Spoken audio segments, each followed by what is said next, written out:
today's video is going to be a Kylie Jenner inspired makeup look. I've said it before, I don't really know much about the Kardashians or the Jenners or you know what their story is, but I do follow them all on Instagram because I'm obsessed with their makeup artists and I just love to see their work. I have to say Kylie Jenner's makeup is just killing me in a good way because I'm obsessed, and I have been for a couple years, with this whole 90s grunge style movement thing that's happening in the fashion industry. It's probably the only time I'm ever excited about any trends or when they're 90s influenced, and I guess that's kind of silly because I grew up in the 90s and I remember them very vividly. So it's just kind of like me getting to do all the cool stuff and wear all the cool clothes and the cool makeup I couldn't wear when I was like 6 years old, 8 years old. So anyway, I know I look nothing like Kylie Jenner and I am not 18 years old, so this makeup look is not nearly as fresh or beautiful on me as it is on her, and I did kind of have to adjust some things to kind of make it flattering on me. I love the look. I kind of want to do more 90s inspired looks, so if you guys are interested in that, let me know. I have tons of ideas in my head, but I don't know how wearable they're gonna be for the average person. So anyway, I hope you guys enjoyed the video. Please subscribe if you have not. Check the down bar for links to my Instagram, my Pinterest, my Facebook, and my website. Until next time, I love you more than you will ever know.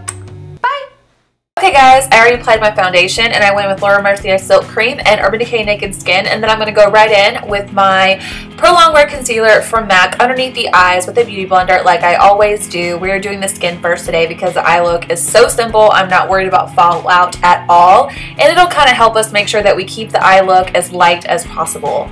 Then I'm going in with this brightening concealer from Bare Minerals. I'm just going to put it down the center of my nose, on my forehead, and on my chin.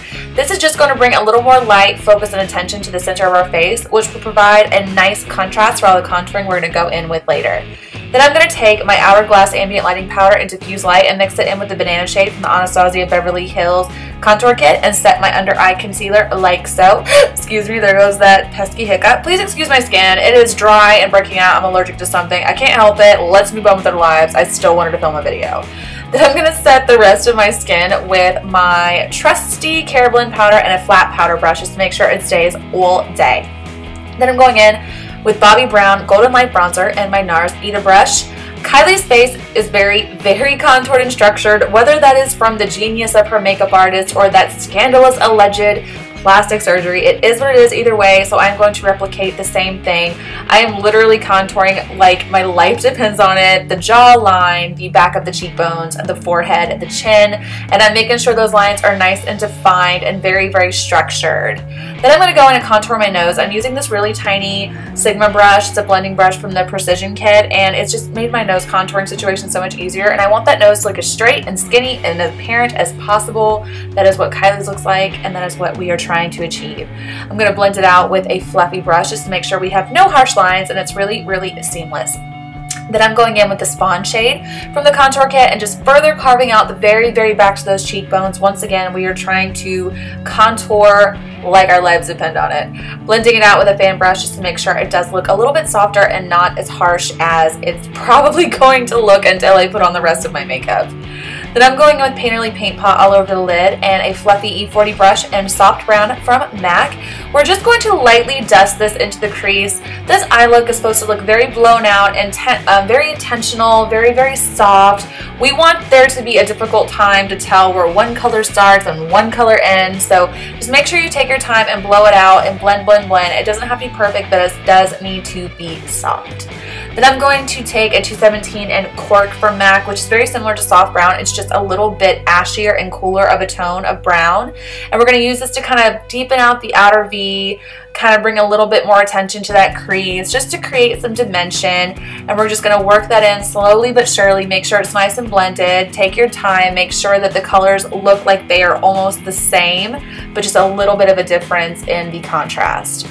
Then I'm going in with Swiss Chocolate from MAC on a 286 brush, and I'm just going to further put this a little bit lower in the crease, bringing it just a little bit down into the outer corner. This, once again, is just creating a little bit of dimension, but once again, we want all the colors to be super, super friendly on that lid. Then I'm going to mix Brûlée and Purely Naked. Brûlée is from MAC, Purely Naked is from Makeup Geek. We're mixing those together on our brush to create our lid color because we do want the lid color to be the lightest color, but we don't want it to be a stark contrast. We want the colors to look like they're all kind of in this nice light brown color family. Then I'm going to go in with this Kat Von D Tattoo Liquid Liner Pen. I love this eyeliner. It is so easy to use. I was going to try to attempt to do like a mini eyeliner tutorial in this video, but I'm having a hard time articulating exactly what I'm doing, so you might just kind of have to watch it a couple of times to figure it out, but it's really easy. I just draw a triangle in the outer corner of my eye and then fill it in. Take your time, practice. It takes a lot of practice, but you'll get it. Kylie's liner is usually a little bit thinner and not quite so long on the outer corner, but I decided to make mine a little bit thicker because that's just what I'm into on my eye shape. You can adjust this however you want to fit you, your taste, and your eye shape, but you don't even have to wear eyeliner with this look at all. I just chose to. A little bit more Swiss chocolate in the outer corner just to once again create that depth, and we're going to blend it out again. And that is the completed eyeshadow portion of this look. That's all we're doing. Then I'm going to slap on a pair of false lashes. This is the Flutter lashes in the style Paige. They are my favorite all day, every day, but especially today they're perfect because Kylie's lashes are always super long and wispy and thick and voluminous and sexy, and that's what we're going for. Now I'm going in with rice paper from MAC, and I'm going to put my purple mirror all up in your face because I have to do it at least one time in every video, and this is that time. Now I'm running some primer potion underneath my eyes to kind of start the smudging out, smoking out process. This doesn't even have to happen if you don't want it to, and it definitely doesn't have to be perfect. We're just going in with that soft brown first, blending it out, making it look as soft as humanly possible. Then going in with a little bit of Cork, blending it out. Then we'll go in with some Swiss chocolate and blend it out. I'm sorry I'm a little out of frame here, but I do this step in almost every video. Nothing's really changed. Then I'm going in with some bottom lash mascara. This is MAC Extended Play Giga Black Mascara. And then after I did that, I feel like I needed to bring a little bit more depth underneath the lashes since they were so dark. So I took 162 for Makeup Forever and a push liner brush just to kind of create just a hair more definition. Then I went with NC15 NW20 Chromographic Pencil from MAC. It is just a cream colored, really, really pale eyeliner. It's going to make the eyes look much more open and round, which is what we're going for. And then the eyes are done. Going in with Summer Honey from Becca. Oh my goodness, something just dropped. It's a gorgeous blush. It's going to give us that color on the cheeks that we need. Really fresh, really youthful, but not too much. It's not going to be like a pink or a purple or an orange. You don't want it to be too bright. Just make it blend in with the rest of your skin color. This is Opal from Becca. It's a highlighter. You don't even have to highlight. It's usually kind of more 90s, kind of Kylie to be very matte, but I did it anyway. Now I'm going in with Subculture lip liner from MAC to overline my lips. I look ridiculous with a darker color to overline my lips with, so I go in with a color that's closest to my natural skin tone to kind of create the shape that I want, to create the exaggerated lip contour. And then I'm going to go in with Whirl, which you can honestly use by itself and get a Kylie lip, but I just, you know, whatever, thug life. I'm just going to fill it in a little bit more just to kind of create some more color, a little bit of a gradient effect. Then I'm going in with Lorac Alter Ego lipstick in the color Duchess. And I'm just going to put that on the back of my hand right now to demonstrate the perfection that is this color. But unfortunately on camera, in this shot and in the rest of the video, it doesn't look the way I want it to. But trust me, in person, it is the perfect Kylie lip. And this formula is amazing because it's very comfortable to wear. Then I'm just going to slap on a little bit of Urban Decay All Nighter Setting Spray, and then we are done. Love you guys. Bye.